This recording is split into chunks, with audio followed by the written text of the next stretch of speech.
if I told you your daily routine is designed to keep you poor? Not by accident, not by bad luck, by design. The alarm goes off. You get up, you go to work, you spend, you sleep, you repeat. And somewhere in the middle of all that, you wonder why your bank account never grows, why you're working harder than ever but still living paycheck to paycheck, why every raise you get seems to disappear before you even feel it. Here's what nobody told you in school, what your employer definitely doesn't want you thinking about, and what the financial system is counting on you to never figure out. You're not broke because you're lazy. You're not broke because you're stupid. You're broke because you were trained to be. Stay with me, because by the end of this video, you're going to see your everyday life completely differently. And once you see it, you cannot unsee it. Hey, welcome back. And if you're new here, glad you found this.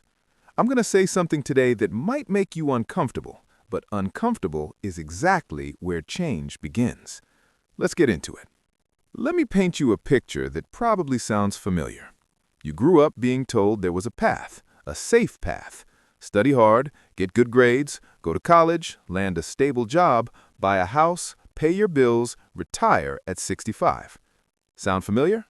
Of course it does, because almost every single one of us in America was handed this exact script.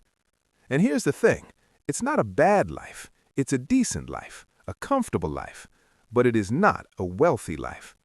Think about what that path actually looks like financially. You take out student loans, that's debt before your career even starts. You graduate, get a job, and almost immediately you're looking at a car payment, maybe rent, maybe a mortgage.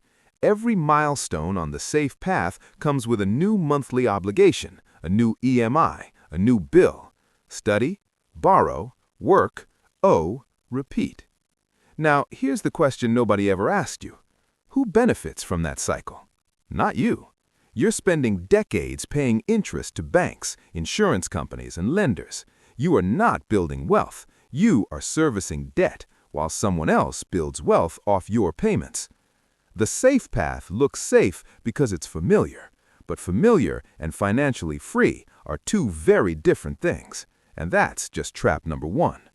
Here's something that's going to sting a little. Being busy is not the same as building wealth. We are obsessed with productivity in this country. Hustle culture, 5 a.m. wake-ups, back-to-back meetings, staying late, grinding on weekends. We wear exhaustion like a badge of honor, and yet, the vast majority of Americans who work the hardest are not the wealthiest. They're just the most tired. Why?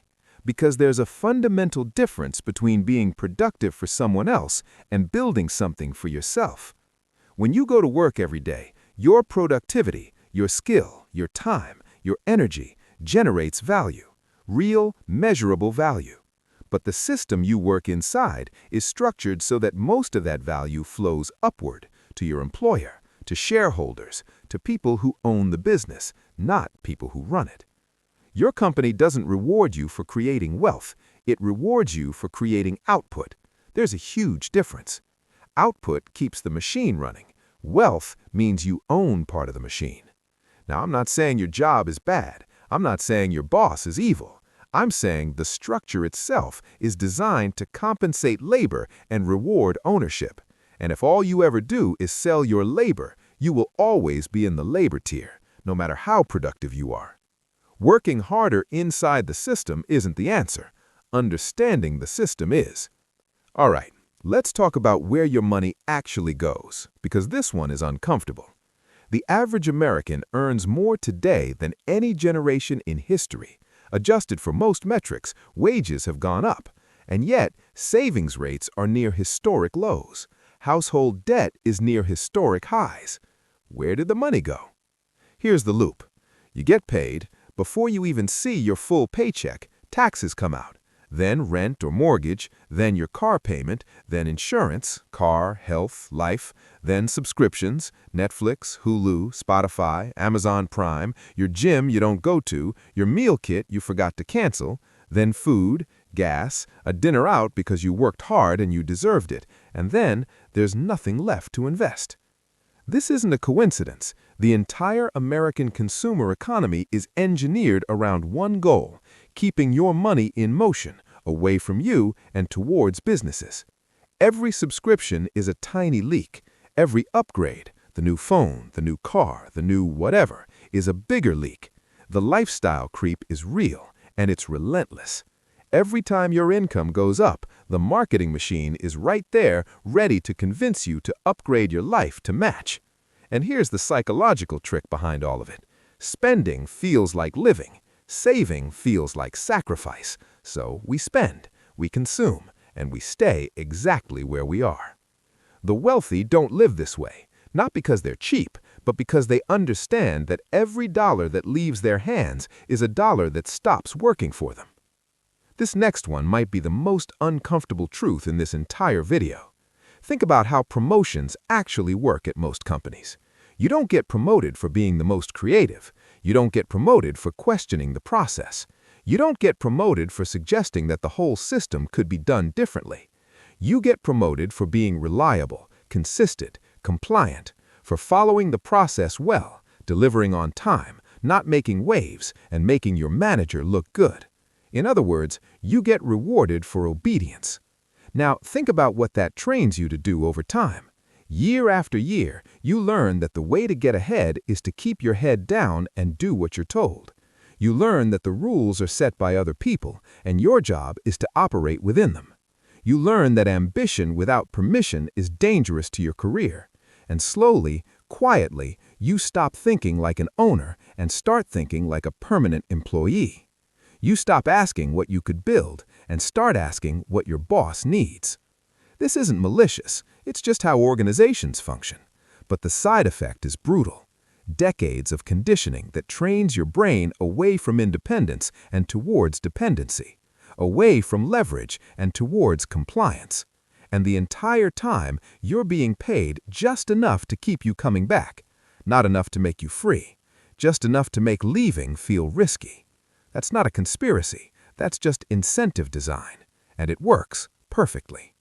Okay, so here's where I'm going to give you the thing that actually matters. Everything I've described so far, the debt cycle, the productivity trap, the consumption loop, the obedience conditioning, it all points to one core truth. The game is not about income, the game is about ownership.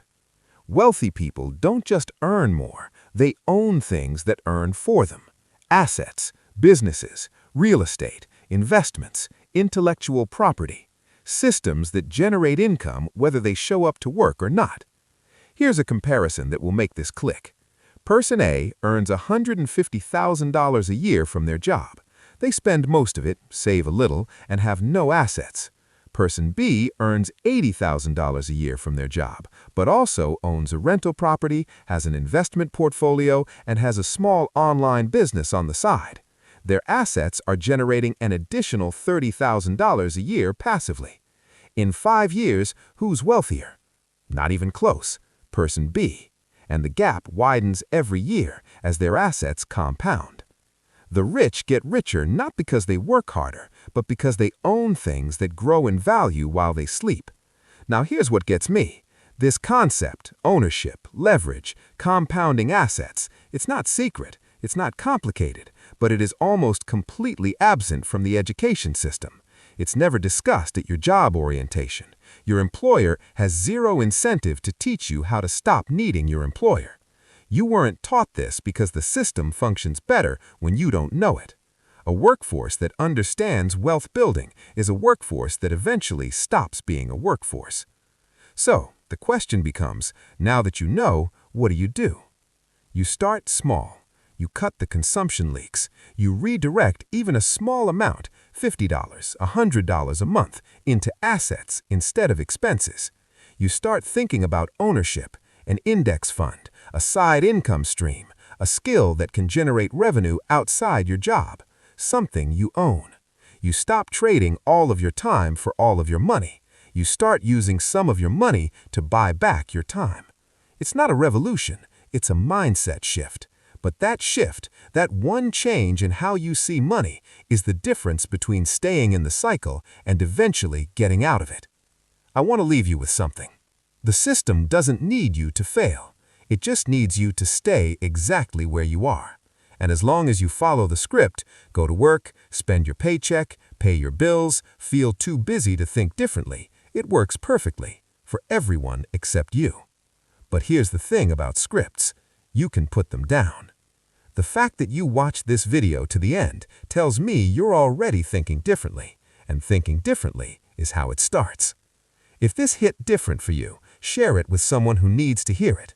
Drop a comment below. I want to know which of these 5 traps hit closest to home for you, because I read every single one. I'll see you in the next one.